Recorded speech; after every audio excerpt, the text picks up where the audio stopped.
Alors, je vais vous parler alors, on va prendre deux méthodes. La première, ça va être une méthode de volume et la deuxième, ça va être une méthode au contraire ultra ciblée. Donc, si on prend un poste à pourvoir donc on va reparler des métriques dont on a parlé plus tôt. On sait qu'on souhaite qu'un candidat ne reste pas plus de 30 jours en moyenne dans un process de recrutement et on ne souhaite pas qu'une offre reste ouverte plus de 45 jours environ, donc un mois et demi. Donc, dans une première méthode dans laquelle on va faire du volume et dans laquelle on ne souhaite pas déplacer nos métriques, à savoir un average time to fill d'environ 45 jours et un average to hire d'environ 30 jours.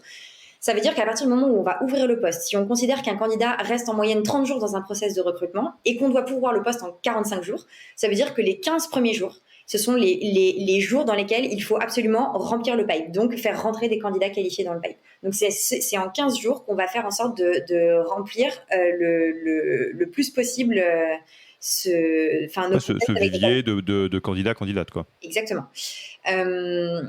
Donc, pour faire ça, on va donc ce que je me suis appliqué à moi-même comme méthode et ensuite ce que j'ai transmis à mon équipe, c'est assez simple. Donc la première chose, déjà, c'est qu'on va établir une audience. Donc une audience, qu'est-ce que c'est ? Donc là, je vais faire un peu le parallèle avec le marketing.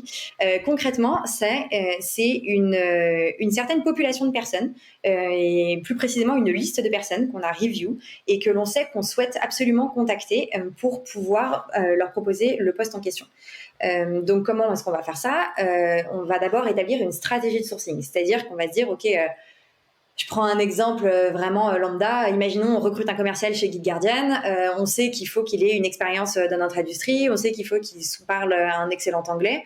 On va essayer de réfléchir déjà avant de se lancer sur LinkedIn. Bien évidemment, il n'y a pas de secret, mais sur une spreadsheet à part, on va réfléchir au champ lexical, on va écrire nos booléens, on va réfléchir aux filtres qu'on va appliquer plus tard dans LinkedIn et à où est-ce qu'on peut trouver ces personnes-là. Une fois qu'on a une image mentale de où est-ce qu'on va les trouver, bien évidemment, on va commencer nos recherches. Donc là, on va aller sur LinkedIn qui représente la plus grande database de candidats possible pour nous.